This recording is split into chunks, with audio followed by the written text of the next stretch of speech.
अच्छा, पहला चैप्टर पढ़ा है किसी ने? अच्छा, कोई बात नहीं, बुक ले लीजिएगा आप लोग, बुक मस्ट है, बुक जरूर ले लीजिएगा।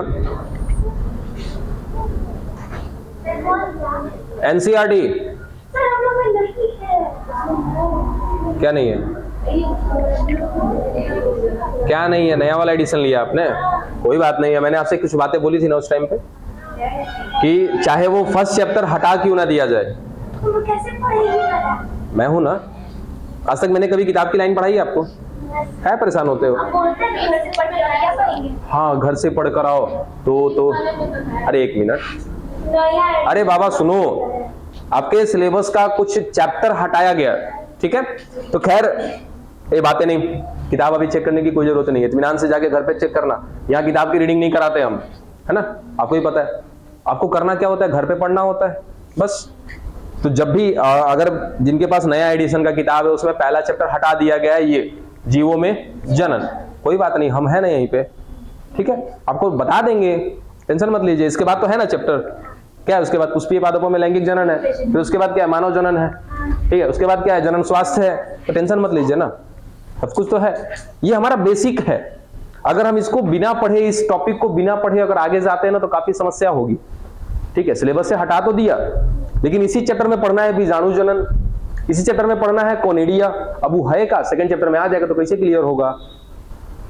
बोर्ड वाले भी सनकी होते हैं, अरे हटाना क्या है वो भी तो ध्यान रखना चाहिए। जो बेसिक है आपने उसको हटा दिया।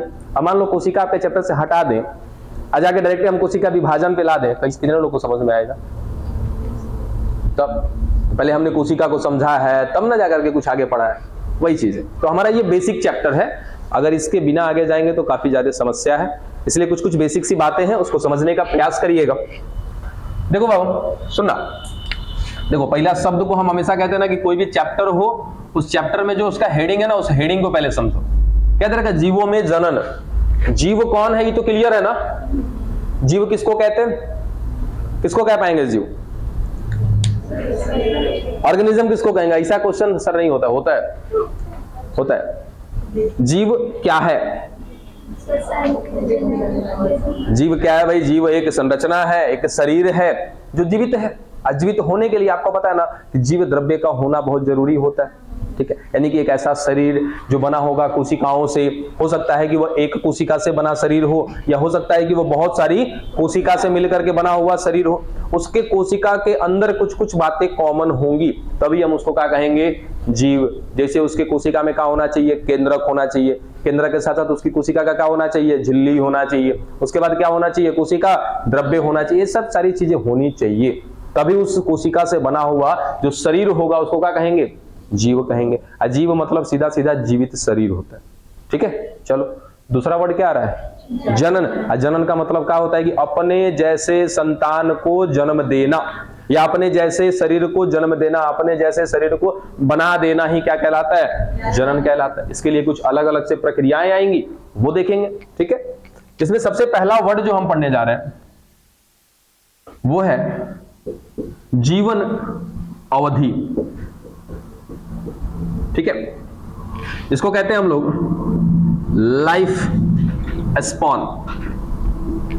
ध्यान देना इस पे, लाइफ स्पॉन, जीवन अवधि, इसका मतलब क्या होता है, ठीक है?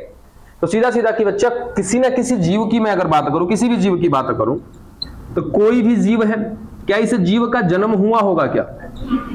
ठीक है? और कोई भी जीव एक निश्चित समय तक ही जीवित रहता है। निश्चित समय मतलब उसकी क्या होगी? अपनी एक टाइमिंग होगी, उस टाइमिंग के बाद वो क्या हो जाएगा? मर जाएगा, डेथ कर जाएगा, ठीक है? तो एक जीव है, उसने जन्म लिया और जन्म लेने के बाद कब तक जिंदा रहेगा? एक निश्चित समय तक, है ना? कोई भी अनिश्चित काल तक जीवित नहीं रहता, एक निश्चित समय तक वो क्या करेगा? जीवित रहेगा, और उसके बाद प्राकृतिक मृत्यु हो जाएगी। प्राकृतिक मृत्यु, अकाल मृत्यु की बात नहीं कर रहे। अकाल मृत्यु मींस कहीं ना कहीं एक्सीडेंट हो गया या कुछ भी हो गया, हालांकि उसको भी क्या कहेंगे? जीवन काल ही कहेंगे, जीवन अवधि ही कहेंगे। जन्म लिया था, 20 साल पे जाके एक्सीडेंट हो गया, मर गया, वो एक अलग की बात है। लेकिन जब भी आप लाइन लिखना तो क्या लिखोगे? कि जन्म से लेकर के प्राकृतिक मृत्यु तक, ठीक है? इस बीच में जो इस जीव ने समय बिताया, कहां से कहां तक लेकर, जन्म से लेकर के प्राकृतिक मृत्यु तक के बीच में इसने क्या बिताया है, कुछ समय बिताया है।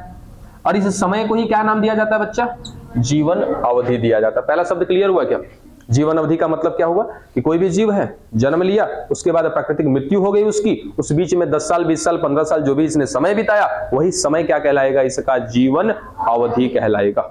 डन। अच्छा, लिखने की समस्या है क्या किसी को इसमें? देखो, लैंग्वेज बनना चाहिए, अगर लैंग्वेज ना बनाने आए तो जरूर बकायदा कहिएगा कि सर इसका लैंग्वेज नहीं बन रहा। क्या इस लाइन को लिख पाएंगे? ठीक है, केवल पहला वर्ड अपनी कॉपी में उतारिए, जीवन अवधि, इसके अलावा कुछ नहीं।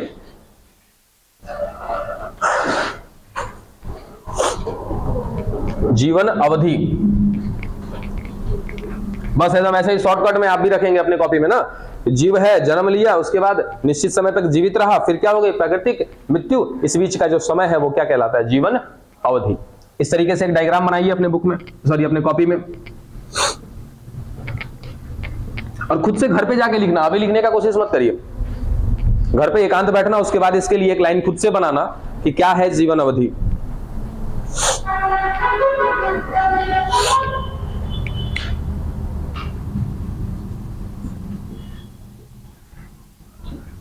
जीवन अवधि कहें या जीवन काल कहें, ठीक है, हो गया। चलो खुद से जाकर के एक दो लाइन जो बनेगा सभी लोग बनाएंगे ना। अब आगे सुनो, यहां फोकस करिए, नहीं लिखे अभी तक, हो गया। चलो इसी तरीके से वर्ड को केवल आप नोट करते जाइए, किस चैप्टर में आपने कौन कौन से वर्ड को पढ़ा है, इसी तरीके से इसी क्रम में बनाइएगा। दूसरा चीज और एक अपने अंदर चेंज लेकर के आइए कि किसी टॉपिक के बारे में जब आप लिखना चालू करते हैं तो कैसे लिखते हैं, लाइन बाय लाइन लिखना चालू करते हैं, मत लिखिएगा, वैसे पॉइंट वाइज लिखना चालू करिए, ठीक है, पॉइंट वाइज, यानी कि किसी टॉपिक के बारे में आप 4 बिंदु जानते हैं, 4 लाइन जानते हैं, ठीक है, उस चारों लाइन को ना एक ही लाइन में खत्म मत करिए लिख करके, क्या करिए, पॉइंट वाइज, पहला पॉइंट, दूसरा, तीसरा, चौथा, इस तरीके से बना के लिखिए, ठीक है।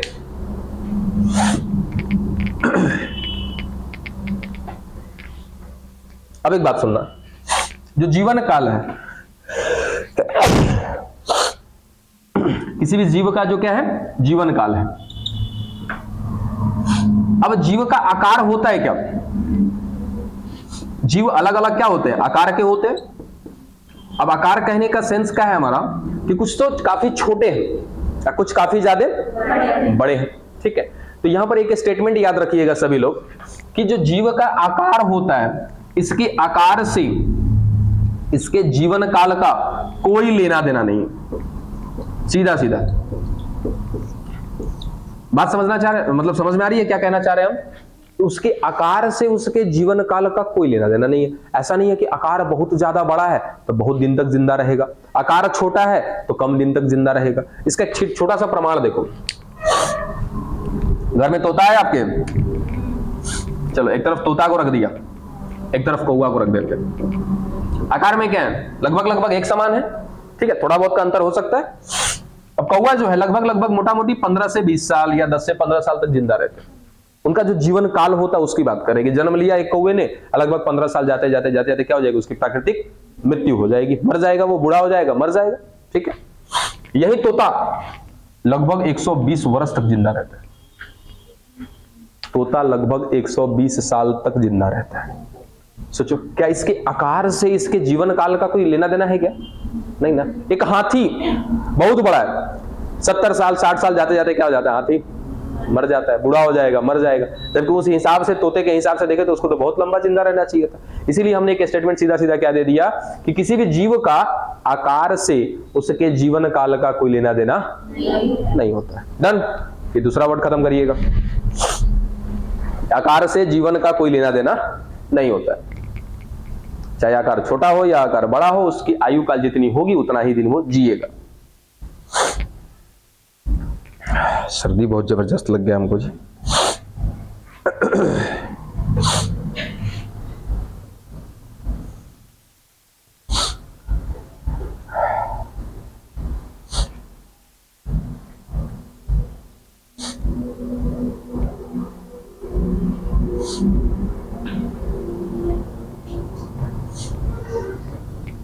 हो गया, चलिए आगे।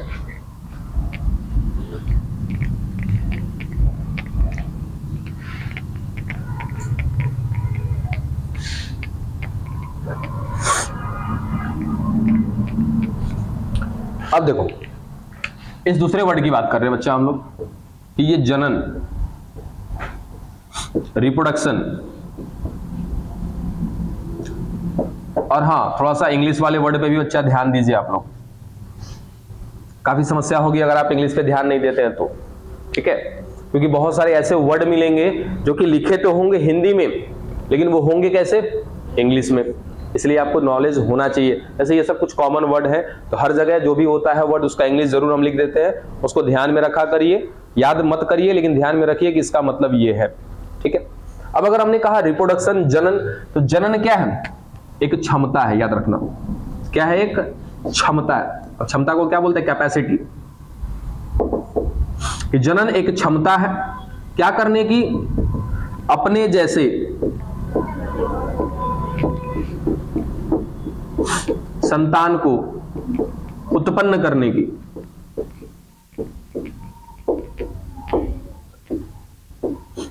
अब जनन का ही परिभाषा लिख रहे हो, जनन को ही दे रहे हो, है ना। अब यहां पे भी लिखोगे कि अपने जैसे संतान को जन्म देने की, नहीं, क्या सीधा सीधा उत्पन्न करने की, क्योंकि अभी तक हमने ना तो यहाँ पे ऐसी बात की है कि कौन सा जनन है, क्योंकि जनन आपके हिसाब से कितने प्रकार के, 2 प्रकार के, अलैंगिक और लैंगिक, ठीक है। तो यहाँ पे भी कोई बात नहीं है, इसलिए सीधा सीधा कि अपने जैसे संतान को यदि कोई उत्पन्न कर रहा है तो वो उस जीव की क्या है, क्षमता है। कौन सी क्षमता है, जनन करने की क्षमता है, ठीक है। तो जनन का सीधा सीधा सेंस क्या निकला कि अपने ही जैसे संतान को जन्म देगा, वो क्या कहलाएगा, जनन कहलाएगा। जस्ट लाइक ये मार्कर है, इसने कुछ ही समय बाद क्या कर दिया, 1 से 2 मार्कर कर दिए, ये भी क्या कहलाएगा, जनन ही तो कहलाएगा ना, ठीक है। ये बात क्लियर हुआ, जनन एक क्षमता है अपने ही जैसे संतान को उत्पन्न करने की। अब कैसे उत्पन्न करते वो बात करते हैं हम। तो जो जनन होता है, ये जनन के कितने प्रकार है बच्चा, 2 प्रकार है। एक को कहते हैं हम लोग अलैंगिक जनन,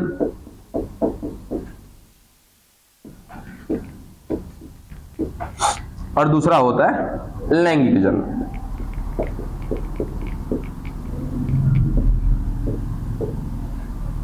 पहले को कहते हैं एसेक्सुअल रिप्रोडक्शन और दूसरा है सेक्सुअल रिप्रोडक्शन, ठीक है। अब दोनों की बात तो एक साथ तो नहीं, पहले हम क्या पढ़ेंगे, अलैंगिक जनन, फिर क्या पढ़ेंगे, लैंगिक जनन। दिमाग में क्या आया कि ये जनन यानी कि अपने जैसे संतान को उत्पन्न करने के लिए 2 तरीके, एक तरीके को नाम दिया हमने अलैंगिक जनन, दूसरे तरीके को नाम दिया लैंगिक जनन। जिसमें से हम स्टार्ट कर रहे हैं किसको, अलैंगिक जनन। अलैंगिक जनन के बारे में जरा कुछ बात देखना। सबसे पहला बिंदु यहां पे याद रखना कि जब भी किसी अलैंगिक जनन की बात करते हैं, ठीक है, तो ये अलैंगिक जनन के दौरान, अच्छा कितने लोग ये शब्द समझते हो जनक, जिसको मैं लिख सकता हूं यहां पे पेरेंट, ठीक है, जनक या पेरेंट, ठीक है। अब जनक किसको कहेंगे बाबू, जो अपने संतान को जन्म देगा उसको क्या कहेंगे, जनक कह देंगे, ठीक है। जैसे हमारे लिए जनक कौन होंगे, हमारे माता पिता, ठीक है। तो वैसे ही यहां पर हमने कह दिया कि जनक लेने होंगे, तभी क्या होगा, अपने जैसे संतान का जन्म होगा। अब यहाँ पे अलैंगिक जनन में जो जनक होता है ना, केवल एक जनक होता है, केवल एक होगा। जबकि इसका अपोजिट होता है कौन, लैंगिक जनन। लैंगिक जनन में 2 लोग चाहिए, एक नर दूसरा मादा, एक मेल दूसरा फीमेल। यहाँ पे मेल फीमेल का कोई रिक्वायरमेंट नहीं होता है। तो सीधा सीधा क्या बोला कि यहाँ पे जो जनक की संख्या होगी कितनी होगी, केवल और केवल 1 होगी। अब केवल 1 है तो अपने ही शरीर से जन्म दे रहा है बच्चे को, ठीक है। तो जो इसका संतान बनेगा ना, वो संतान के अंदर 2 लक्षण होंगे। वो संतान सबसे पहला आकार की, जिसको कहते हैं मॉर्फोलॉजी, मॉर्फोलॉजिकल, और दूसरा आनुवांशिक यानी कि जेनेटिक।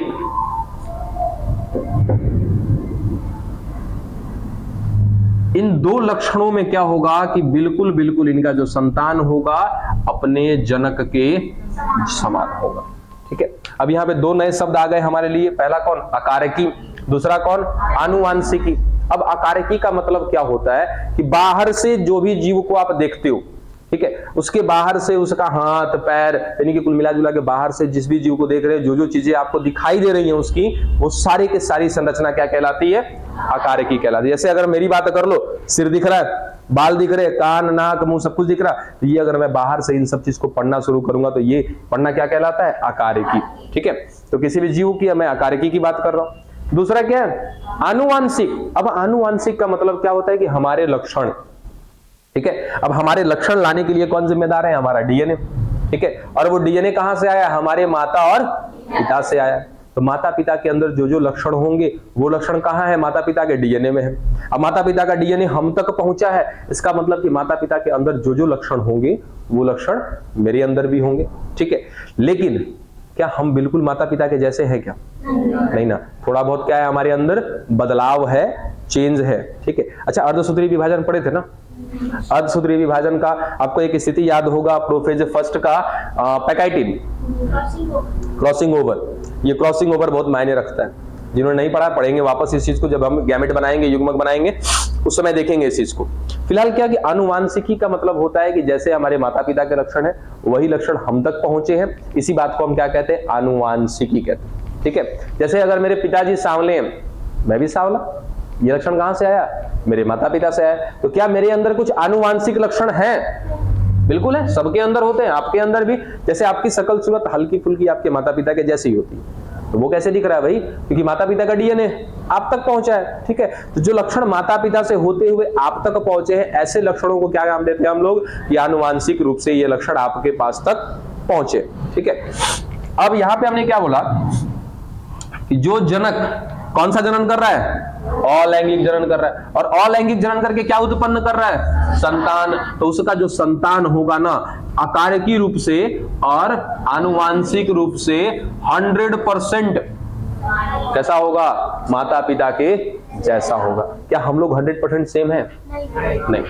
हम लोग का आकार बिल्कुल माता पिता के जैसा है। ठीक है, आकार कह सकते हैं कि अकारकी रूप से हम लोग समान है, अकारकी रूप से समान है। अकारकी रूप मतलब माता पिता के भी 2 हाथ है, 2 पैर है, ये सब कुछ हम तक भी है। अकारकी मीन्स क्या? बाहर से देखना, तो बाहर बाहर तो हम लोग ठीक है, बाहर बाहर बिल्कुल माता पिता के जैसे, लेकिन क्या हम लोग आनुवांशिक रूप से समान है क्या? नहीं ना। लेकिन याद रखना कि जो भी बच्चा कौन सी विधि से जन्म लेगा? अलैंगिक विधि से जन्म लेगा, वो अकारकी रूप से तो समान होगा ही होगा, उसके साथ साथ आनुवांशिक रूप से भी समान होगा। इसका छोटा सा एग्जाम्पल आपके पास है, गुलाब। गुलाब का पौधा देखा सभी ने? अगर किसी के घर आप गए हो और वहां से आपको गुलाब का पौधा उसका बहुत अच्छा लगा, आप क्या करोगे कि भाई मुझे भी ये वाला गुलाब चाहिए? उसका पूरा गुलाब उठा के ले आएंगे? नहीं लाएंगे। उसका जड़, उसका एक छोटा सा टहनी काट लेंगे, ठीक है, और उस टहनी को ला करके अपने घर पे लगा देंगे। ठीक है, अब लगाएंगे तो क्या होगा? वो धीरे धीरे धीरे धीरे पौधा बड़ा हो जाएगा, बिल्कुल अपने पेरेंट की तरह दिखाई देगा। यानी कि जैसा हमने देखा था वहां पे किसी के घर में, वैसा ही हमने घर पे लाया तो वो भी क्या हो जाएगा? बड़ा हो गया, वैसा ही हो जाएगा। ठीक है, और वहां पे हमने देखा था कि गुलाब का फूल बहुत अच्छा दिख रहा था उसका, हम जो घर पे लेकर आए उसका भी गुलाब का फूल क्या होगा? अच्छा ही होगा, थोड़ा भी परिवर्तन नहीं होगा। तो हमने 2 चीजें देख ली कि आकार में भी क्या होगा? सेम टू सेम होगा, और उसके अंदर जो लक्षण होंगे वो भी क्या होंगे? Same to same. कितना सेम? 100%, तनिको अंतर नहीं आएगा। ठीक है, पहला बिंदु क्लियर कि एक ही जनक चाहिए इसमें। दूसरा क्या बोला कि जो संतान बनेगा वो 100% किसके जैसा होगा? जनक के जैसा होगा। ठीक है, अब कुछ अलैंगिक जनन के भी प्रकार हैं, इसको भी पढ़ेंगे हम लोग। लिखना है तो लिख सकते हो यहां से कुछ बातें।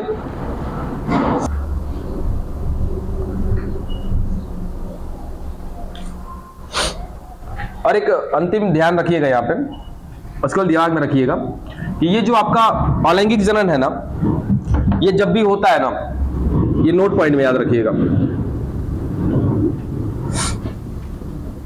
निम्न श्रेणी के जीवों में होता है। निम्न श्रेणी के जीवों में। अब निम्न श्रेणी किसको कहते हैं? Low level organism. अब निम्न श्रेणी का मतलब क्या? लिख लिया है ना? सुनो, निम्न श्रेणी का मतलब क्या होता है बच्चा?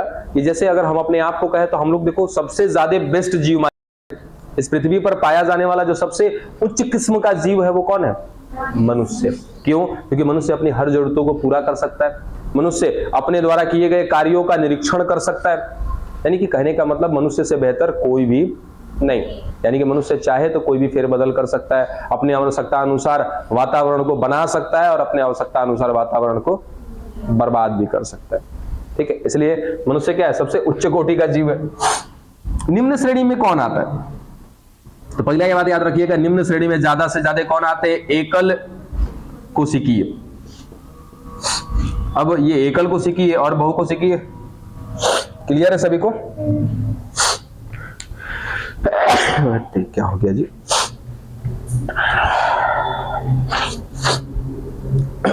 देखो, एक ऐसा जीव जिसका पूरा का पूरा शरीर केवल एक कोशिका से बना है, उसको क्या कहते हैं? एकल कोशिकीय। और एक ऐसा जीव जिसका जो शरीर है वो एक नहीं बहुत सारी कोशिका से बना है, ऐसे जीव को क्या कहते हैं? बहुकोशिकीय जीव। तो ज्यादातर जो भी निम्न श्रेणी में आते हैं उसमें आने वाले जो जीव होते हैं वो कैसे होते हैं? एकल कोशिकीय। अब सोचो कि बच्चा हमारे अंदर अगर हमने कह दिया ना कि हमारे अंदर चलो 1 करोड़ कोशिका है हमारे अंदर, ठीक है, अब 1 करोड़ कोशिका है तो क्या कर रही है 1 करोड़ कोशिका? पहले तो अपना समूह बना रही है, समूह बनाने के बाद अपने अपने कार्यों को बांट ले रही है। अब हमको खाना खाना होता है तो हाथ से खाते हैं, है ना, उसके बाद सांस लेना होता है तो नाक से लेते हैं, कुछ खाना है तो मुख का सहायता लेते हैं, कुछ सुनना है तो कान से सुनते हैं। यानी कि एक एक काम को करने के लिए हमारे पास अलग अलग अंग है। ठीक है, अब सोचो कि जो जीव केवल एक ही कोशिका से बना हुआ है, केवल उसमें क्या है? एक केवल कोशिका है। अब क्या इसको भोजन भी करना होगा तो यही कोशिका से करेगा। भोजन करने के बाद क्या हमारे अंदर अपशिष्ट बनता है क्या? अपशिष्ट यानी कि बेकार पदार्थ जिसकी हमें कोई जरूरत नहीं है, इसके अंदर भी बनेगा। ठीक है, तो उसको भी निकालने का काम कौन करेगा? यही करेगा। यानी कि कुछ खाना पीना है तो भी यही कोशिका करेगी, कुछ शरीर से बाहर निकालना है तब भी यही कोशिका करेगी, सांस अंदर लेना यानी कि वायु को अंदर लेना है तो भी यही कोशिका, वायु को बाहर छोड़ना तब भी यही कोशिका। कुल मिला जुला कर अकेले कोशिका ही तो काम कर रही है ना हर कुछ के लिए। ठीक है, ऐसे जीवों को क्या कहते हैं बच्चा? निम्न श्रेणी का जीव कहते हैं। निम्न श्रेणी के पादप भी होते हैं, निम्न श्रेणी के जंतु भी होते हैं। ठीक है, और ये अलैंगिक जनन जो होता है मुख्य लक्षण है किसका? निम्न श्रेणी के जीवों का। ठीक है, यानी कि ज्यादातर जो आपके जीव कैसे होते हैं? एकल कोशिकीय होते हैं, उनके अंदर कौन सा जनन होता है? अलैंगिक जनन। लास्ट में नोट जरूर बना के लिख दीजिएगा, ये लक्षण किसका है? तो निम्न श्रेणी के जीवों का है।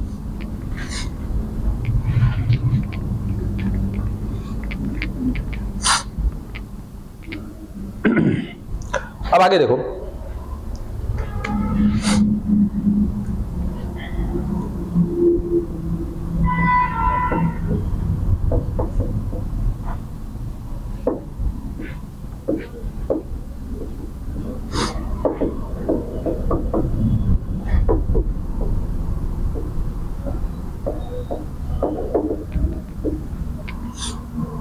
हम क्या देख रहे हैं बच्चा? एसेक्सुअल रिप्रोडक्शन, अलैंगिक जनन। अलैंगिक जनन के बारे में लगभग बातें हमने जान ली है कि भैया जो भी बच्चा होगा माता पिता के बिल्कुल हूबहू जैसा होगा। कौन करेगा ये? तो कहीं ना कहीं जो निम्न श्रेणी में होंगे वो करेंगे। और तीसरी मुख्य बात कि नए बच्चे को जन्म देने के लिए 2 लोगों की नहीं केवल 1 लोग की जरूरत होती है। चलो, अब अलैंगिक जनन की ना कुछ विधियां हैं, यानी कि अलग अलग तरीके से क्या किया जाता है? अलैंगिक जनन किया जाता है। इसको हम मेथड बोल देते हैं कि कुछ अलग अलग मेथड है। जैसे आप घर पे खाना बना रहे हो तो कभी ऐसा होता है ना कि खाना बनाने के क्रम में हम गैस चूल्हे का भी प्रयोग कर लेते हैं, और कभी गैस खत्म हो गया तो लकड़ी वगैरह भी पकड़ा लेते हैं। तो ये क्या हो गए? खाना ही तो बना है। ठीक है, लेकिन कितने तरीके से? 2 तरीके से। वैसे ही कराएंगे क्या? हम अलैंगिक जनन ही कराएंगे, लेकिन उसके तरीके क्या होंगे? अलग अलग होंगे। ठीक है, देखो कैसे कैसे। इसमें सबसे पहला तरीका है विखंडन,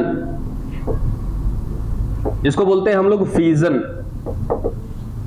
ठीक है, विखंडन नाम से कुछ समझ में आ रहा है क्या? विखंडित होना, टूट जाना। ठीक है, देखो एक जीव है, अभी कैसा है? एकल कोशिकीय है। चलो लिख देते हैं यहीं पे कि ये एकल कोशिकीय जीव है। अब ये क्या कर रहा है? विखंडित हो रहा है। विखंडित मतलब कि टूट रहा है। अब टूट गया, ये देखो छोटे छोटे टुकड़े में टूट गया। ठीक है, अब पहले तो एक था, मैं इसको अब नाम दे सकता हूं क्या? जनक। क्यों? क्योंकि इसने क्या किया? अपने आप को 3 टुकड़े में तोड़ा ये तीनों टुकड़ा क्या कहलाएगा? इसका शिशु कहलाएगा, या तो इसके नए संतान कहलाएंगे। तो संतान तो बन गए। कितने लोगों ने संतान को जन्म दिया? अकेले एक लोग ने जन्म दिया। पहला नियम हमारा लागू होता है कि भाई साहब जन्म देने के लिए केवल एक शरीर चाहिए। यहाँ पे नर मादा की कोई आवश्यकता नहीं है, एक ही शरीर ने बच्चे को जन्म दे दिया। अब बच्चे कैसे होंगे? आकारिकी रूप से देखो जरा, आकारिकी रूप से क्या एक जैसे दिखाई दे रहा है, ठीक है। उसके बाद आनुवांशिक रूप से बात करें तो आनुवांशिक रूप से जो लक्षण इसके अंदर होगा वही लक्षण इन सब के अंदर भी होगा। हो गया ना, ठीक है। और साथ ही साथ ये कैसे होते हैं? निम्न श्रेणी में होता है। तीसरा यहीं पे हमने लिख दिया, तीनों का तीनों नियम हमारा लागू होता है, ठीक है। तो ये प्रक्रिया क्या कहलाती है बच्चा? विखंडन, यानी कि अपने आप को तोड़ना। और तोड़ के जितने टुकड़े बनेंगे वो टुकड़े क्या कहलाएंगे? उसके नए संतान कहलाएंगे, जो आकारिकी रूप से और आनुवांशिक रूप से अपने माता पिता के हूबहू ठीक जैसे होंगे, समान होंगे। डन है। अब ये विखंडन के भी कुछ प्रकार है, सुनना केवल समझना। विखंडन का मतलब क्या हुआ कि अपने आप को तोड़ना, और तोड़ने के बाद जितने टुकड़े बनेंगे ये सारे के सारे क्या कहलाएंगे? इसके संतान कहलाएंगे, ठीक है।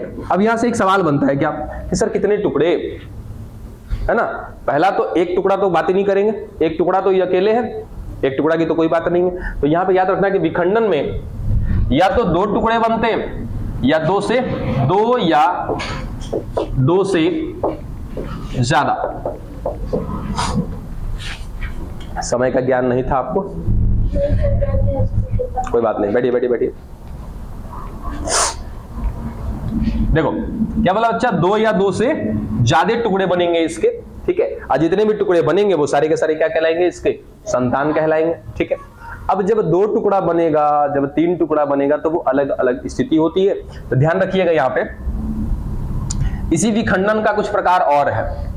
जैसे हमने सबसे पहला कहा द्विखंडन, तो द्विखंडन से ही समझ में आ जा रहा है ना, कितने खंड हुए होंगे? दो खंड हुए होंगे। तो क्या कहेंगे इसको? द्विखंडन, जिसको हम इंग्लिश में बोलते हैं binary fission. Binary fission, binary में एक वर्ड आ रहा है बाई, बाई का मतलब क्या होता है? दो। दूसरा कि दो हो गया और दो से ज्यादा है ना, जब दो से ज्यादा होगा तो सीधा सीधा क्या कहेंगे? बहुखंडन, मल्टीपल फिजन।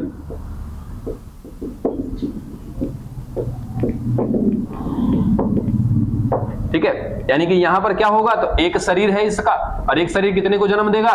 दो को। क्या बोल देंगे? द्विखंडन। यहां पर क्या है? बहुखंडन है, तो शरीर कितना होगा? एक होगा, और इसे दो से ज्यादा टुकड़े बनेंगे। दो से ज्यादा बने तो क्या बोल देंगे हम? सीधा सीधा बहुखंडन। डन। अब ये स्थिति दिखाएगा कौन? तो इसमें एग्जाम्पल में याद रख लीजिएगा, आपका अमीबा, पैरामीशियम, युगलिना, ये दो तीन नाम कुछ याद रख लीजिएगा, ठीक है। पहला तरीका समझ में आ गया कि क्या है विखंडन। विखंडन का मतलब शरीर को तोड़ना, जितने टुकड़े बनेंगे उतने क्या होंगे? संतान होंगे, ठीक है। फिर हमने कहा कि सर कितने टुकड़े? तो या तो दो हो सकते हैं या दो से ज्यादा। तो दो होंगे तो क्या कह देंगे? द्विखंडन, और दो से ज्यादा होंगे तो बहुखंडन। ये एक पहली प्रक्रिया है, पहली विधि है, जो किसकी विधि है? अलैंगिक जनन की विधि है। खत्म करिएगा जरा इसको। हो गया? लिख रहे हो अभी तक? बिठा दें? चलो, ये पहला विधि देख लिया हमने, पहला तरीका देख लिया। अच्छा देखो, पता है तनिको अंतर काहे नहीं आता है? इस अलैंगिक जनन में थोड़ा सा भी अंतर नहीं आता है, इसलिए हमने लिखा था कि 100% क्या होंगे? सेम होंगे। इसको ना समझने के लिए एक और एग्जांपल ले सकते हो। जैसे आपने क्या करना है कि एक टुकड़ा, मतलब एक रोटी ले लिया, रोटी खाने वाला है ना, उसके 4 टुकड़े कर दो, चारों का स्वाद अलग अलग होगा? एक ही होगा ना, कारण एक ही टुकड़े से तो बना है ये। एक बड़ा सा रोटी था, हमने उसके 4 टुकड़े करने, 5 करने, जो भी होगा सबका स्वाद कैसा होगा? एक जैसा होगा। सब दिखने में कैसा होगा? उसी रोटी के जैसा होगा। तो दिखने में उसके जैसा इसलिए बोला आकार के रूप से समान है, और टेस्ट में भी कैसा है? लक्षण भी वैसे ही है, इसलिए क्या बोला? आनुवांशिक रूप से समान है, ठीक है। चलो, ये पहली विधि हुई। दूसरी विधि है मुकुलन। दूसरी विधि मुकुलन, जिसको कहा जाता है बडिंग। अब ये क्या चीज है भाई, देखो इसमें भी क्या चाहिए, एक जनक चाहिए। कितने जनक, एक या एक से ज्यादा, केवल और केवल एक जनक चाहिए। अब एक जनक को हमने बना लिया, चलो ये रहा हमारा एक जनक, ठीक है। और जनक कैसा होगा, आपको भी पता है, ज्ञालांगी जनन करा रहे तो जनक कैसा होगा, निम्न श्रेणी का होगा कि उच्च श्रेणी का होगा, निम्न श्रेणी का होगा। हो सकता है कि एकल कोशिकीय हो, ठीक है। चलो अब मुकुलन का मतलब होता है एक संरचना जो या तो शरीर के अंदर बनेगी, या तो शरीर के अंदर बनेगी, या तो शरीर के बाहर बनेगी। जैसे कभी हमको घाव हो जाता है ना, तो घाव होता है तो क्या वहां पे शरीर फूल जाता है थोड़ा सा, ठीक है, कुछ ऐसा ही होने वाला है। देखो यहां पर ये एक शरीर था जिसको हमने नाम दे दिया है क्या, कि ये कौन है बच्चा, हमारे लिए जनक है। अब इसके शरीर के बाहर एक छोटा सा उभार दिखने लगा धीरे धीरे। इसी संरचना की बात की थी हमने, क्या बोला था कि एक संरचना बनेगी। अब वो संरचना इसके शरीर के बाहर बन सकती है या तो शरीर के अंदर बन सकती है, यानी कि इसके अंदर भी ऐसी संरचना बन सकती है या तो इसके शरीर के बाहर। फिर जैसे जैसे ये समय बिताता जाएगा, यानी कि कुछ समय के बाद, कुछ समय के बाद, अब ये कुछ समय क्यों लिया यहाँ पे, क्योंकि ये जो संरचना बनी है ना, ये संरचना क्या करेगी बच्चा, वृद्धि करेगी, है ना। अब वृद्धि करते करते धीरे धीरे आकार में क्या होगी, ये बड़ी हो जाएगी। चलो बड़ी होगी, अभी भी संरचना का नाम हम क्या देंगे बच्चा, मुकुल कहते हैं इसको, नाम रखना याद, क्या बोलते हैं इसको, कली, ठीक है, कली बोलते हैं या तो मुकुल बोलते हैं, जो संरचना बनी है, ठीक है। और इस तरीके से जो बच्चा जन्म लेगा उस विधि को क्या कहते हैं, मुकुलन कहते हैं। तो किसका निर्माण हुआ, एक संरचना का। उस संरचना को हमने क्या बोला, कली बोला है या तो क्या बोला है, मुकुल बोला है। ये कली या मुकुल शरीर के अंदर भी हो सकता है और शरीर के बाहर भी हो सकता है। कुछ समय बिताएगा ये उस जनक के साथ, ठीक है। जैसे जैसे मतलब कि उस जनक के साथ कुछ समय बिताएगा ये, तो समय के साथ साथ ये क्या करता जाएगा, वृद्धि करता जाएगा। अब वृद्धि करते करते करते करते जब अच्छा खासा वृद्धि कर लेगा, जैसे अभी आप, अगर आपका एग्जाम बनारस में हो, क्या आपको छोड़ दिया जाएगा, जाओ बनारस एग्जाम देकर के आ जाओ, या आपके साथ में घर के किसी पर्सन को लगा दिया जाएगा, जाहिर सी बात है घर के किसी पर्सन को लगा दिया जाएगा। क्यों, क्योंकि अभी आप उतने वृद्धि नहीं किए हैं, उतने जानकार नहीं हुए हैं, है ना, तो आपको लगा दिया जाएगा। अब 2-4-5 साल के बाद क्या, चलो मेरी बात कर लो, अगर मेरा कहीं एग्जाम हो, कहीं जाना हो, तो मेरे साथ पापा जाएंगे क्या, छोड़ देंगे, क्योंकि मैं मैच्योर हो गया और वृद्धि कर चुका हूं उतना। बस वही चीज, तब तक ये इसी अपने जनक के साथ वृद्धि करेगा जब तक कि ये अकेला रहने के लायक नहीं हो जाए। जब मैंने बोला कि ये वृद्धि कर चुका है, तो वृद्धि कर चुका है तो क्या करेगा पता है, अपने इस जनक के शरीर से अलग हो जाएगा। ये लो हो गया अलग। अभी तक कितने थे, एक थे। अब क्या अपने ही जैसे संतान को जन्म दे दिया कि नहीं दे दिया, अब इसको मैं क्या कहूंगा, संतान कह दूंगा। अब ये संतान भी आकार की रूप से और आनुवांशिक रूप से क्या होगा, समान होगा, क्योंकि ये भी जो बना है ना इसी शरीर से बना है ना, ठीक है। इस प्रक्रिया को नाम देते हैं क्या, हम लोग मुकुलन का नाम देते हैं। मुकुलन का बात याद रहेगा। तो मुकुलन का मतलब क्या होता है कि कोई भी जीव है उस जीव के बाहर या तो उस जीव के अंदर, किसके बाहर किसके अंदर, शरीर के बाहर या तो शरीर के अंदर एक उभार नजर आता है, एक संरचना बनती है जिसको नाम दिया जाता है कली या मुकुल। अब इसको इंग्लिश में क्या बोलते हैं, बर्ड, BUD, बर्ड। या तो मैंने इसको मुकुल का नाम दे दिया या तो कली का नाम दे दिया, और उसको बोला क्या कि ये एक संरचना है। अब एक ऐसी संरचना है जिसके अंदर, लिख देता है यहां पे, एक ऐसी संरचना है जिसके अंदर क्या है, क्षमता है। किसी क्षमता है, एक जीव को जन्म देने की। या फिर हम ऐसा ना कहें कि सीधा सीधा कहें कि ये एक क्षमता है जिससे इस संरचना में एक ऐसी क्षमता है जिससे कि एक जीव का निर्माण होगा, चलेगा, ठीक है। हाँ बोलो बोलो। अंदर रहेगा तो ना वो जेम्यूल कहलाता है, ठीक है। उस जेम्यूल को बाहर भेजा जाता है। आएंगे अभी मैं बाह्य को और अंदर वाले को दोनों को अलग अलग करके समझा देता हूं।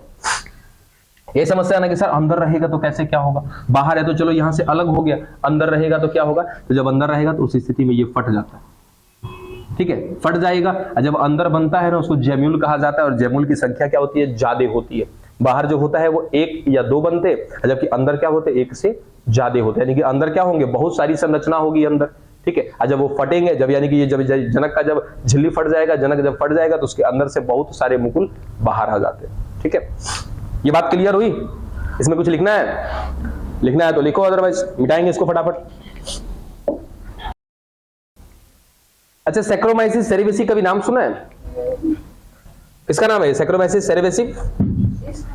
ईस्ट का। और ईस्ट क्या है?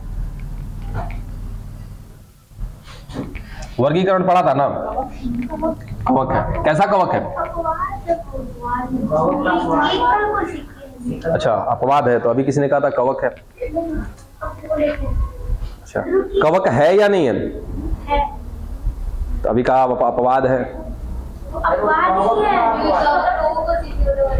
अच्छा, ये बात है, कोई बात नहीं, थैंक यू, भूल गए थे हम। चलिए देखिए, हाँ बाबू, भूल जाते हैं कभी कभी, हमारा भी माइंड तो आप ही के जैसा है ना। ठीक है, ऐसा तो नहीं है कि हम बहुत अलग किस्म के प्राणी हैं, इसी गोला से हम भी हैं। तो ह्यूमन नेचर होता है भूलना और नई चीजों को याद रखना। चलो देखो, किसकी बात कर रहे थे अभी तक हम लोग? मुकुलन की। ठीक है, क्या बोला कि मुकुलन कैसा हो सकता है? बाह्य हो सकता है, और कैसा हो सकता है? अंतः हो सकता है।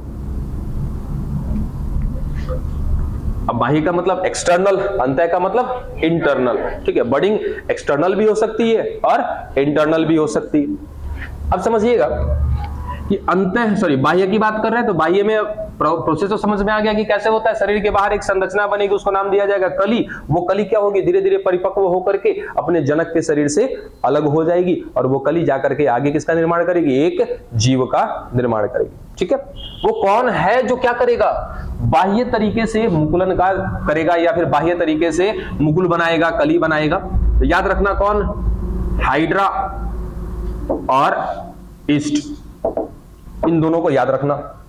ठीक है, अब हाइड्रा और ईस्ट, इनमें क्या होता है? मुकुलन तरीके से अलैंगिक जनन होता है। यानी कि हम ऐसा कहें कि हाइड्रा में कौन सा जनन?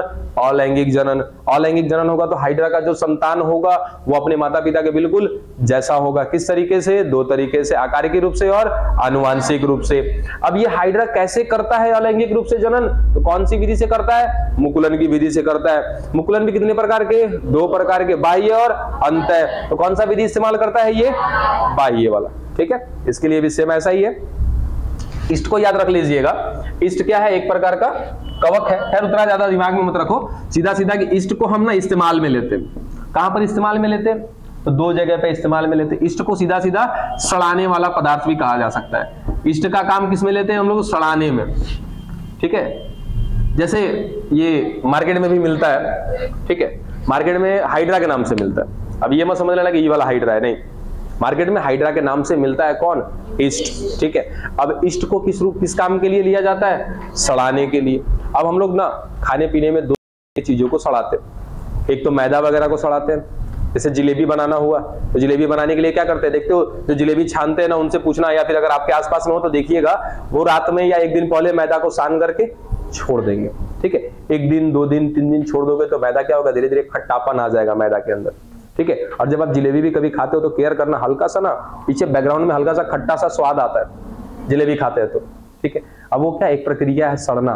ठीक है, तो उसमें ईस्ट मिलाया नहीं है आपने, वो ऑटोमेटिक सड़ रहा है। तो ईस्ट नहीं मिलाओगे तो सड़ेगा कोई चीज, लेकिन काफी धीरे धीरे सड़ेगा। और जैसे ही ईस्ट मिला देंगे ना, जल्दी तुरंत सड़ जाएगा, एकदम तुरंत। ईस्ट को कभी देखे हो? नहीं देखे हो? चलो लेकर आएंगे, आपको दिखाएंगे, स्मेल नहीं ले पाओगे उसका। सोचो, जो खुद ही इतना खतरनाक है, सड़ाने के काम में आ रहा है, उसका स्मेल कैसा होगा? क्या है हमारे पास नहीं है। एक अक्सर नाम ले लेते हैं ना, सुनील जी का, जो हमारे मित्र हैं, उनका बेकरी है। ठीक है, वहां पे केक बनता है, तो वहां पे ईस्ट का इस्तेमाल लोग करते हैं। ठीक है, ईस्ट का इस्तेमाल वहां पे काय कर रहे हैं? जो मैदा को साना जाता है। ठीक है, अब मैदा को सानते हैं, उसमें ईस्ट डालते हैं, तुरंत क्या करेगा? उस मैदा को सड़ा देगा 5-10 मिनट में। अब मैदा एकदम फ्लफी हो जाएगा। फ्लफी मतलब एकदम रुए जैसा मैदा हो जाएगा। ठीक है, और उस मैदा को फिर बर्तन में डाल करके ओवन में डाल दिया जाता है, एकदम स्पॉन्जी आपका ब्रेड निकलता है। ठीक है,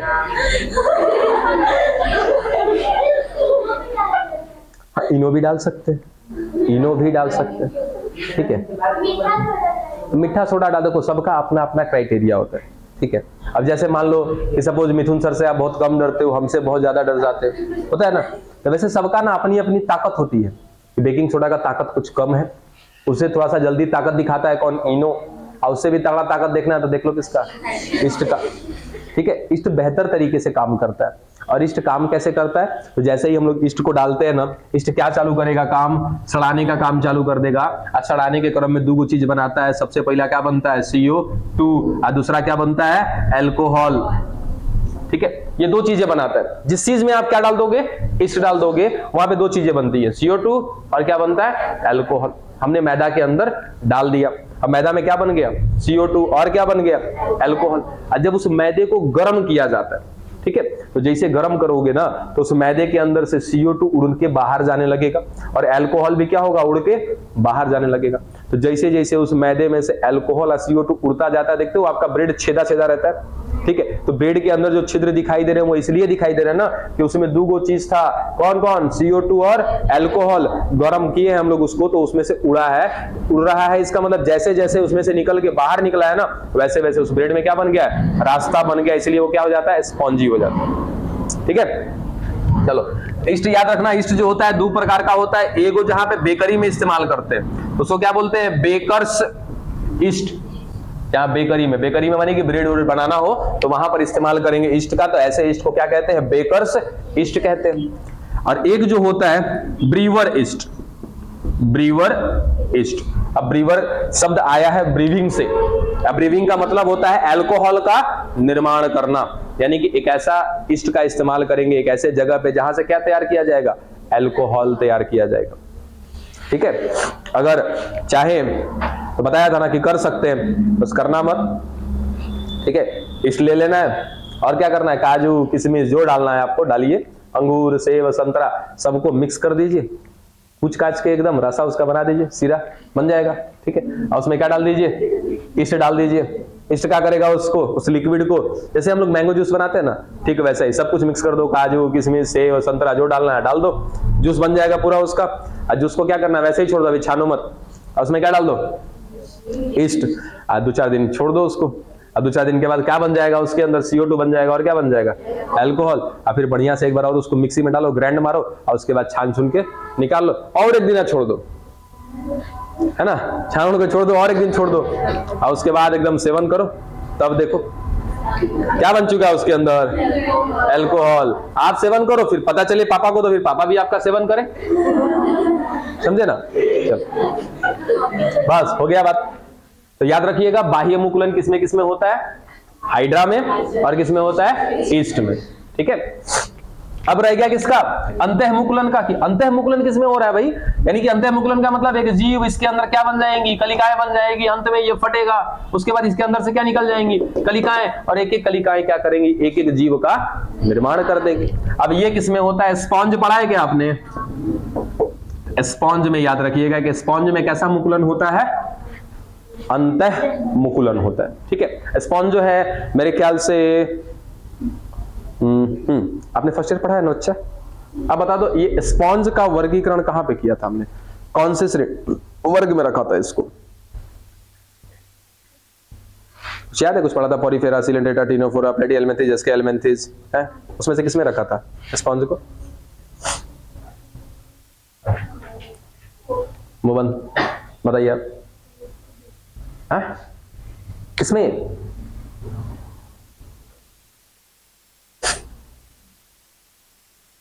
किसे पूछे, हाँ बताओ, पॉरीफेरा, यानी कि ध्यान रखा करिए कुछ। ठीक है, तो पॉरीफेरा कहीं ना कहीं हमने इसको वर्ग में रखा हुआ था। ठीक है, और स्पॉन्ज होता है, दिखता भी कैसा है, स्पॉन्ज के जैसा ही दिखता है। इसकी कोशिकाओं के अंदर क्या होता है, अंतः मुकुलन होता है। बस ये दो केवल एग्जाम्पल केवल याद रखिएगा, यहां से ज्यादा कुछ दिमाग नहीं खर्चा करना है आपको। ठीक है, नहीं समझे, एक आदमी, ठीक है, अरे सुनो, वो बाल बनवाने जाओगे ना, तो होता है ना कि नाई के पास गए बाल बनवाने, तो बस वही लोकल भाषा में हमारी तरफ कहावत है, तो भाई मान लो हम ही बाल बनवा रहे हैं। ठीक है, अब हमने ठाकुर से पूछ दिया, ठाकुर मतलब वही नाई लोग जो होते हैं, उनसे पूछ दिया कि भाई साहब हमारे सिर में कितने बाल, तो वो एकदम बढ़िया सा जवाब दिया कि मालिक बस उतार देता नहीं, अपने गिन ली, समझ में आ जी, है ना। तो वही चीज है, तो वास्तविक में आपके सामने पढ़ने वाला, मैं कह रहा हूं उस बात को, तो आपको लगता है कि हाँ 1 महीना चल जाएगा, 1.5 महीना जाएगा, 1 महीना में कहाँ हो तुम लोग? हो गया ये?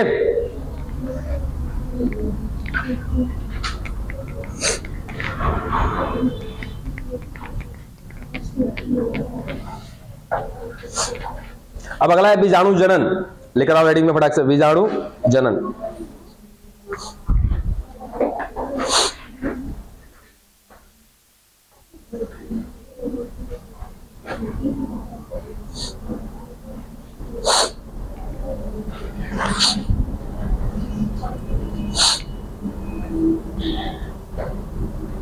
तो क्या बोले थे? बीजाणु जनन।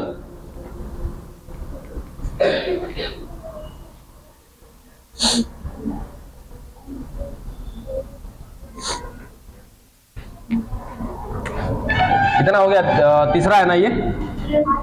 चलो ये तीसरा विधि है बीजाणु जनन। बीजाणु जनन। इसके बाद 2 विधियां और है, बस उनको खत्म करेंगे, हमारा अलैंगिक जनन खत्म हो जाएगा। ठीक है, इसको बोलते हैं हम लोग स्पोर फॉर्मेशन। हाँ आज ही होगा। देखो, स्पोर फॉर्मेशन, बीजाणु जनन। इससे पहले हमने क्या क्या देखा है? मुकुलन देखा है, और क्या देखा है हमने? विखंडन देखा है। तो ये कहीं ना कहीं किसमें था? एकल कोशिकीय जीव में था। अब ये जो होता है बीजाणु जनन, ये बच्चा होता है बहुकोशिकीय जीव में भी, एकल कोशिकीय जीव में भी। ठीक है, अब आगे सुनो, जो बीजाणु होते हैं वो क्या होते हैं? तो मैं सीधा सीधा बीजाणु की बात कर रहा हूं। ठीक है, बीजाणु बनेगा, उस प्रक्रिया को नाम दे दिया गया बीजाणु जनन। तो बीजाणु क्या होता है पहले उसकी बात कर ले। तो बीजाणु जो है ये एकल कोशिकीय संरचना है। ठीक है, मतलब कि एक ऐसा शरीर जो है कैसा? बहु कोशिकीय। ठीक है, इसके अंदर क्या बन रहे हैं? एकल कोशिकीय संरचना, जिसको हमने नाम दे दिया क्या? बीजाणु। और इस एकल कोशिकीय संरचना में क्षमता है क्या करने की? नए बच्चे को जन्म देने की। यानी कि वो बीजाणु, मान लिया जाए कि ये एक बीजाणु है, ये धीरे धीरे धीरे धीरे क्या कर लेगा? तो एक नया शरीर बना देगा, एक नए जीव का निर्माण कर देगा। ठीक है, सीधा सीधा कि बीजाणु जनन क्या है? एक ऐसी प्रक्रिया है जिसमें बीजाणुओं का निर्माण होता है। अब बीजाणु कौन होते हैं? तो बीजाणु क्या है? एकल कोशिकीय संरचना है। अब वो एकल कोशिकीय संरचना आगे चल करके इतनी क्षमता होती है इसके पास कि ये पूरा का पूरा क्या बना देगा? शरीर बना देगा। इस पूरी प्रक्रिया को नाम देते हैं क्या हम लोग? बीजाणु जनन। जनन मतलब अपने जैसे संतान को जन्म दे देना। कौन से विधि का इस्तेमाल किया? बीजाणु बनाया, इसलिए पूरे को क्या नाम दे दिया? बीजाणु जनन दे दिया। ठीक है, अब जो ये एकल कोशिकीय संरचना है ना, जिसको हमने नाम दे दिया है क्या बच्चा? बीजाणु। ये बीजाणु होते हैं पता है 2 प्रकार के। एक ऐसे बीजाणु होते हैं जो चल सकते हैं, तो उसको कहते हैं चल बीजाणु। ठीक है, एक ऐसे होते हैं जो नहीं चल सकते हैं, उनको क्या कहते हैं? अचल बीजाणु। तो चलने के आधार पे, गति के आधार पे हमने बोला कि बीजाणु 2 प्रकार के, एक को कहते हैं चल बीजाणु, दूसरे को कहते हैं अचल बीजाणु। इंग्लिश में नाम देते हैं अप्लेनोस्पोर।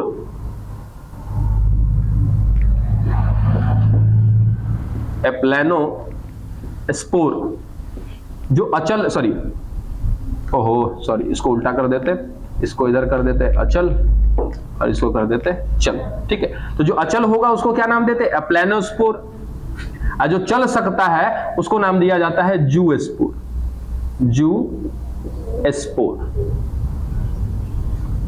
ठीक है, अब तनिक एक बात बताओ, आज से कुछ दिन पहले, 1-2 दिन पहले की बात कर रहे हैं, ये एक कोशिका है, एक और कोशिका। क्या हमने कुछ ऐसी संरचना पढ़ी है जो कोशिका को चलने में मदद करता है? कौन? कशाभिका, है ना? जैसे शुक्राणु का जो पूंछ होता है उसमें क्या होता है? कशाभिका होता है। वो पूंछ ही क्या है? कशाभिका है। वो पूंछ क्या करती है? ऐसे हिलते डुलते रहती है, तो वो कोशिका चलने लगती है, गति करने लगती है। ठीक है, तो हमने बोला कि 2 बीजाणु है। ठीक है, एक बीजाणु में क्या मिल रहा है? देखो, कशाभिका मिल रही है। कशाभिका का मतलब कि पूंछ के जैसी, धागे के जैसी एक संरचना जो क्या करती है? गति करती है। यानी कि ये हिलते डुलते रहेगी पीछे, और जब ये हिलते डुलते रहेगी तो नहीं लगता है कि ये कोशिका आगे की ओर गति करेगा। ठीक है, तो अगर वो चल रहा है तो हम इसको नाम देंगे क्या? चल बीजाणु। जूस्पोर आई नहीं चल सकता है, कारण कि इसके पास चलने की संरचना नहीं है। इसको क्या कहेंगे? अचल बीजाणु।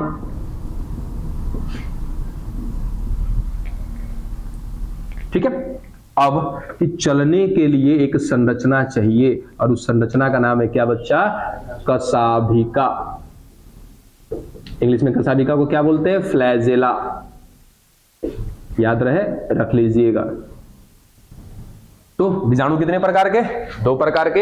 एक ऐसा जो चल सकता है, एक ऐसा जो नहीं चल सकता। जो चल सकता है चल बीजाणु, जो नहीं चल सकता है अचल बीजाणु। चलने के लिए कौन जिम्मेदार? एक संरचना जिसका नाम है क्या?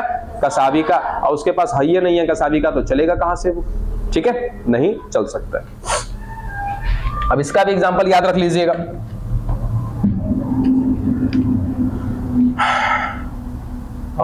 अचल बीजाणु का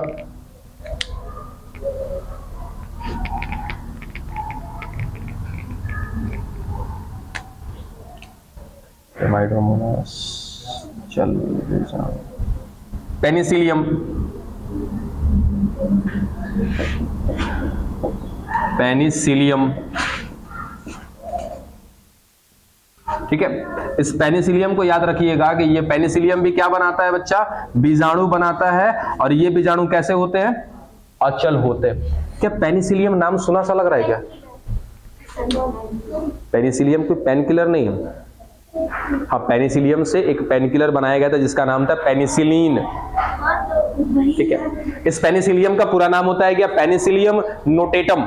ठीक है। इसके वजह से इंडिया का कहो या फिर पूरे वर्ल्ड का कहो, सबसे पहला हमने क्या खोजा था? क्या? एंटीबायोटिक। सबसे पहला जो एंटीबायोटिक जो खोजा गया था, उस पहले एंटीबायोटिक का नाम है पेनिसिलिन। ठीक है। और जो पहला एंटीबायोटिक खोजा गया था वो इसी से खोजा गया था, पेनिसिलियम से। आएगा पढ़ने के लिए, सेकंड ईयर में आ ही गए तो पढ़ने को मौका मिलेगा। फिलहाल आप केवल याद रखिएगा कि ये जो पेनिसिलियम होता है, ये पेनिसिलियम क्या करता है? अलैंगिक जनन करता है। कौन सी विधि से? बीजाणु जनन से। अब बीजाणु जनन में कौन सा बीजाणु बनाता है? ये अचल बीजाणु बनाता है। यानी कि इसके द्वारा बनाए गए जो बीजाणु होंगे उनमें चलने की क्षमता नहीं होगी। रीजन कि उसमें कशाभिका होगी कि नहीं होगी? डन। दूसरा इधर याद रखना, क्लेमाइडोमोनास। क्लेमाइडोमोनास, ठीक है। अब क्लेमाइडोमोनास क्या है? एक जलीय जीव, जलीय पादप है। ठीक है। अब ये क्या करता है? तो क्या बना रहा है? अलैंगिक जनन से क्या कर रहा है? बीजाणुओं का निर्माण कर रहा है। और जो बीजाणु बन रहे हैं उस बीजाणु में क्या मिल रहा है बच्चा? कशाभिका मिल रहा है। इसका मतलब कि इसमें चलने की क्षमता है। ठीक है। और वो चलने की क्षमता कौन दे रहा है? कशाभिका दे रहा है। तो केवल आप यहाँ पे 2 बात याद रखना कि चल बीजाणु होते हैं और अचल बीजाणु होते हैं। चलने के लिए कशाभिका जिम्मेदार है, अचल है तो उसमें कशाभिका नहीं होगा। चल बुड़बक कहीं की।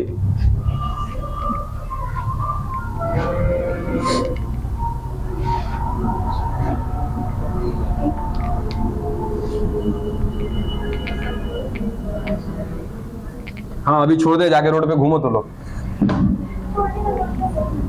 बस 2 खाली टॉपिक रह गया बाबू, ज्यादा नहीं है। हैं? क्या हुआ?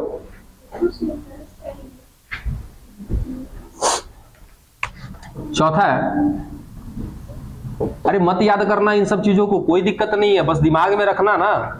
ठीक है, कि कभी अगर ऐसा कुछ पूछे तो आपके दिमाग में होना चाहिए। चौथा है आपका कायिक प्रवर्धन, जिसको बोलते हैं वेजिटेटिव प्रोपगेशन।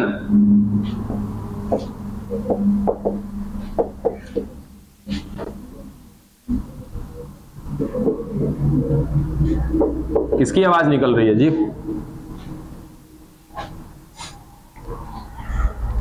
भूल जाते हो कि हमारे पास एक मंत्र है आवाज बंद करने वाला। चलो यहां देखो, अब ये कायिक प्रवर्धन का मतलब क्या होता है? सही है। अभी देखिए, एक पादप है, ठीक है, एक पेड़ या पौधा जो आप समझ लें। अब इस पौधे में हमें बहुत सारी संरचनाएं दिखाई देती हैं, पत्तियां होती हैं, इसके साथ साथ क्या लगे होते हैं? इस पर पुष्प लगे होते हैं। ठीक है, चलो इसकी जड़ें बना लें। ठीक है, तो तो मुख्यतः पौधे में अगर हमने ध्यान से देखा ना तो पौधे का दो ही भाग होता है, ठीक है। एक जो जमीन से नीचे है, दूसरा जो जमीन से ऊपर है, ठीक है। तो जो जमीन से नीचे है इसको क्या नाम देते हैं बच्चा? मूल या तो जड़, ठीक है। इंग्लिश में क्या बोलते हैं इसको? रूट, ठीक है। और ये ऊपर का पूरा हिस्सा जो जमीन से कहां है? ऊपर है, इसको इंग्लिश में नाम दिया जाता है सूट। इधर रूट इधर सूट, हिंदी में बोलते हैं प्ररोह। इनके दिमाग में चल रहा था ना कि तना तो है, लेकिन वो तना किसका भाग है? प्ररोह का भाग है। तो हमने पौधे की स्थिति के हिसाब से कहा कि पौधे के दो भाग, एक जो जमीन से नीचे, दूसरा जमीन से ऊपर। जमीन से नीचे के भाग को क्या बोला? जड़ बोला, मूल बोला या रूट बोला। जमीन से ऊपर के भाग को क्या बोला? या तो प्ररोह बोला या तो सूट बोला, ठीक है। तो श्रीमान, ये फूल क्या है, तना क्या है, शाखा क्या है, पत्ती क्या है? तो सारे के सारे प्ररोह के रूपांतरण है ना। जिसे परोठा बना लिया, आटे से बनाया, रोटी बनाया, आटे से बनाया, तो रोटी और परोठा क्या है? आटे का रूपांतरण, यानी कि आटे को हमने कुछ अलग तरीके में बदल दिया, ठीक है। ठीक उसी प्रकार से इस प्ररोह को बदला जाता है, परिवर्तित किया जाता है किसमें? पुष्प में, तना में, शाखा में, पत्ती में, ठीक है। तो अगर आपसे कोई पूछे कि पत्ती क्या है? प्ररोह का रूपांतरण है। तना क्या है? प्ररोह का रूपांतरण है। शाखा क्या है? प्ररोह का रूपांतरण। पुष्प क्या है? प्ररोह का रूपांतरण, है ना। सबको मिला के हम कहते हैं क्या? प्ररोह। दूसरा कि पुष्प में इस पौधे में होते हैं दो भाग। किस हिसाब से? जनन के हिसाब से, ठीक है। एक ऐसा भाग होता है जहां पे लैंगिक जनन होता है। लैंगिक जनन होगा इसका मतलब कि नर भी चाहिए और मादा भी चाहिए। अब फूल के अंदर नर वाला भाग भी होता है और मादा वाला भाग भी होता है। तो याद रखना कि जो पुष्प होता है, इस पुष्प के अंदर कौन सा जनन होता है? लैंगिक जनन, ठीक है। अब पुष्प में लैंगिक जनन होगा तो पुष्प सूख जाएगा। देखते हो कि कभी आम का पेड़ देखे हो? आम के पेड़ में हम कहते हैं मोजर लगा है। मोजर आम में क्या होते हैं? छोटे छोटे फूल दिखाई देने लगते हैं, ठीक है, जिसको हम नाम देते हैं मोजर, ठीक है। होते क्या है? वास्तविक में पुष्प होते हैं, लेकिन लोकल भाषा में हम क्या कहते हैं? उसको मोजर लगना कहते हैं, ठीक है। वो मोजर किस दिनों के बाद सूख जाते हैं।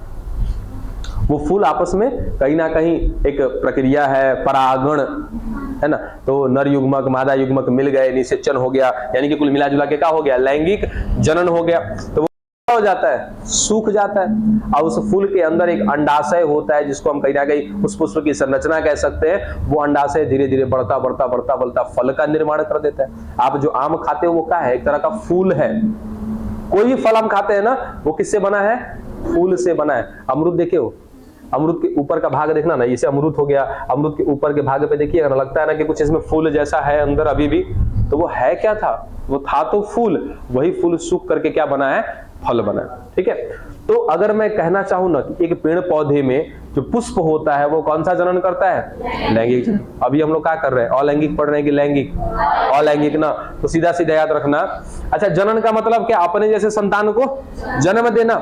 पुष्प को छोड़ के, याद रखिएगा, पुष्प को छोड़ के, क्योंकि पुष्प के अंदर नर मादा दोनों हैं, ठीक है। इस चीज को पढ़ेंगे। पुष्प के ऊपर स्पेशल टॉपिक है हमारा, पूरा स्पेशल चैप्टर है, चैप्टर नंबर 2, पुष्पीय पादपों में लैंगिक जनन।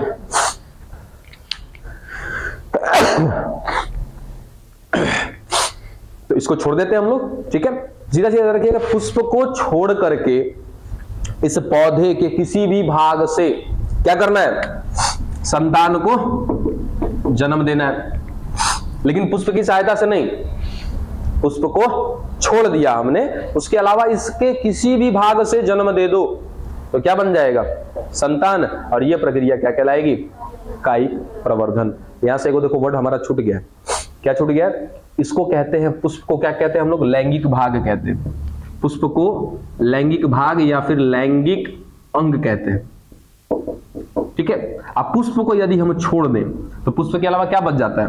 पत्तियां बच जाती है, शाखाएं बच जाते हैं, तने बच जाते हैं, जड़ बच जाते हैं, ठीक है। इन सबको मिला के कहा जाता है कायिक भाग। कायिक भाग या कायिक अंग, ठीक है। तो कायिक अंग का मतलब कि किसी पौधे में पुष्प को छोड़ करके जो भी भाग बचा वो सब क्या कहलाएगा? कायिक अंग कहलाएगा। अगर मैं केवल पुष्प की बात करूंगा तो वो क्या कहलाएगा? आपका लैंगिक अंग कहलाएगा। क्या तने से संभव है कि मैं किसी बच्चे को, किसी संतान को जन्म दे दूं? जड़ से, पत्ती से? एक एक एग्जांपल हो जाए। पत्ती से कौन से पादप में या किस में उसके संतान का जन्म होता है? मनी प्लांट में पत्ती लगाते हो कि तना लगाते हो बच्चा उसका? देखो, क्या हम पत्ती से निकाल सकते हैं इसके बच्चे को? बिल्कुल। ब्रायोफाइलम याद रखिएगा, ब्रायोफाइलम। ब्रायोफाइलम मान लीजिए जाए ना कुछ समय के लिए कि ये पौधा जो है ये ब्रायोफाइलम का पौधा है, तो ब्रायोफाइलम की जो पौधे की पत्तियां देखोगे ना, एक ही पत्ती में एक और ऐसे पत्ती निकलना चालू हो जाएगा, ऐसे तो अगले बगल सब निकलना चालू हो जाएगा। धीरे धीरे धीरे धीरे धीरे धीरे क्या हो जाएगा? यहां से निकल करके ही अलग हो जाएगा। जैसे मुकुलन हुआ था ना, ठीक उसी के जैसा, लेकिन मुकुलन में क्या था? बस केवल ऐसे संरचना बना था, यहाँ पे क्या बनता है? साफ साफ पत्ती बनता है। तो ब्रायोफाइलम का निर्माण कैसे होता है? उसकी पत्ती से होता है। अब पत्ती में कौन सा, पत्ती को कौन सा भाग कहते हैं हम लोग? कायिक अंग। यदि कायिक अंग से संतान को जन्म दिया जाए तो क्या कहा जाएगा? कायिक प्रवर्धन कहा जाएगा। ठीक है। क्या हम तने से कर सकते हैं क्या? अब तो सर तना कहाँ लगा के देखेंगे? आलू क्या है? तना है। आलू हम जो खाते हैं वो खुद क्या है? एक तना है। आलू को हम डाल देते हैं खेत में, मिट्टी में डाल देते हैं, वहां से नया पौधा नहीं आ जाता है क्या? आलू का हो गया ना संतान का जन्म, तने से भी हो गया। जड़ से होता है, गाजर खाए हो, मूली खाए हो, सारा का सारा क्या है? जड़ ही तो है ना। यानी कि हम लोग चाहे तो उसके जड़ से भी कर सकते हैं। गुलाब में क्या करते हैं हम लोग? उसके तने को काट के लाके घर पे लगा देते हैं, नया पौधा आ गया। कुल मिला जुला कर ये क्या है? पूरा का पूरा कायिक प्रवर्धन। इसी के साथ बगले में यहीं पे देख लो तीसरा वाला, सॉरी पांचवा वाला, खत्म कर देते हैं यहीं पे तुरंत। इसको कहते हैं पुनरुद्भवन। पुनरुद्भवन, रीजेनरेशन। ये स्क्रीन में है ना, रीजेनरेशन। देखो रीजेनरेशन का मतलब और आसान है। देखो ये को यहाँ पे कोई जीव, ठीक है, इसके 5 टुकड़े कर दो, 1 2 3 4 5, काट दिया हमने इसको।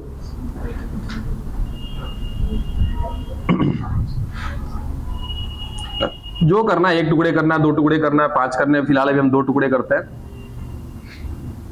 ठीक है, 2 टुकड़ा कर दिया हमने इसका। अब ये दोनों का दोनों टुकड़ा आगे चल करके पूरा का पूरा शरीर बना देगा। बात समझे? एक तो पहला सीन ये हुआ। दूसरा चीज, एक जीव था ये, ठीक है, इसका एक छोटा सा टुकड़ा कट के कहीं गिर गया। ठीक है, छोटा सा टुकड़ा इसका कट के कहीं पे शरीर का गिर गया। कुछ समय के बाद इसका वो भाग क्या हो जाएगा? वो वापस आ जाएगा। ये भी क्या कहलाएगा? पुनरुद्भवन। 2 टुकड़े में काटा, दोनों शरीर क्या, दोनों टुकड़ा क्या कर दिया? इसका नया नया शरीर बना दिया। ये भी कहलाएगा पुनरुद्भवन। पहला कंडीशन ये क्या है? दूसरा कंडीशन। एगो तीसरा कंडीशन देखो। तीसरा कंडीशन क्या है कि ये पूरा का पूरा जीव था, ठीक है, इसका एक टुकड़ा इसे कट गया, आइए कहीं गायब हो गया, ये हटाओ, इसको हटा देते साफ साफ, ये हट गया। क्या बचा? एक छोटा सा टुकड़ा बचा। ये छोटा सा टुकड़ा कुछ समय के बाद धीरे धीरे धीरे धीरे क्या कर देगा? पूरा का पूरा शरीर बना देगा। ये भी क्या है? पुनरुद्भवन है। छिपकली देखे हो ना? क्या छिपकली की पूंछ टूटते हुए कभी देखे हो? है ना? कभी गलती से, वो जानते हो अपना बचाव करती है, बताए भी आप लोग को, वो अपना बचाव करती है। जैसे आपके सामने शेर आ जाए, क्या करोगे? भागेंगे, बचाएंगे अपने आप को। ठीक है, वैसे ही अब क्या कर पाएंगे कि नहीं कर पाएंगे हमको पता नहीं हो सब। ठीक है, जैसे एक बात आया तो दिमाग में बोल दिए। तो छिपकली के आसपास जैसे आप रहते हो, जैसे झोल झाड़ने के क्रम में छिपकली के शरीर में जैसे ही टच होगा ना, तो छिपकली अपने पूंछ को तोड़ देती है जानबूझ करके, ताकि आपको एहसास होगा ना कि अरे गलती से हमसे उसका पूंछ टूट गया। अब आप क्या करोगे? उसको मारोगे कि छोड़ दोगे? दयालु है हम लोग, छोड़ देंगे उसको, है ना? तो क्या लगता है कि उसका पूंछ टूट गया? हाँ, टूट तो गया, और उसका पूंछ नीचे नाचते भी रहता है। ठीक है, चलो पूंछ तो टूट गया, अब वो पुछकंडी बन गई। ठीक, लेकिन लेकिन लेकिन लेकिन कुछ समय के बाद धीरे धीरे धीरे धीरे 10 दिन 20 दिन के बाद देखोगे तो उहे छिपकली का धीरे धीरे धीरे धीरे पूंछ निकलना चालू हो जाता है। अब सोचो कटा हुआ भाग वापस आ रहा है कि नहीं आ रहा है? ये भी क्या कहलाएगा? पुनरुद्भवन। अब हम लोग के अंदर पुनरुद्भवन होता है कि नहीं होता है? होता है, थोड़ा बहुत हम लोग के अंदर होता है। ठीक है, जैसे बाल साफ करा दे तो अगले महीने बाल वापस आ जाएगा। नाखून काट दिया जाए तब भी वापस आ जाता है। नाखून किसी का उखड़ा है क्या आज तक? है ना? होता था कभी कभार खेलने के क्रम में या कुछ मतलब एक्सीडेंट हुआ जिसमें हमारा नाखून उखड़ गया, तो भी नाखून वापस आ जाता है। ठीक है, अब टेढ़ा मेढ़ा आया, कैसा आया बाबू वो बात नहीं है। ठीक है, मतलब यहां से किससे है? पुनरुद्भवन से। तो पुनरुद्भवन दो तरीके का है। पहला चीज कि कटा हुआ भाग वापस आ जाना, और दूसरा चीज कि उस कटे हुए भाग से पूरा का पूरा शरीर बन जाना। ये दोनों चीजें मिलाकर क्या कहते हैं? पुनरुद्भवन कहते हैं। पूरा का पूरा खत्म हो गया आपका अलैंगिक जनन। यहां पे लिख लीजिएगा कि एक जीव है जिसका नाम है प्लेनेरिया। प्लेनेरिया, कि प्लेनेरिया में जानते हो सबसे ज्यादा क्या पाया जाता है? पुनरुद्भवन। प्लेनेरिया को 100 टुकड़ा में भी काट दोगे ना तो 100 को क्या बना देगा? प्लेनेरिया बना देगा। इसीलिए कहते हैं कि पुनरुद्भवन की सबसे असीम क्षमता पाई जाती है किसमें? प्लेनेरिया में।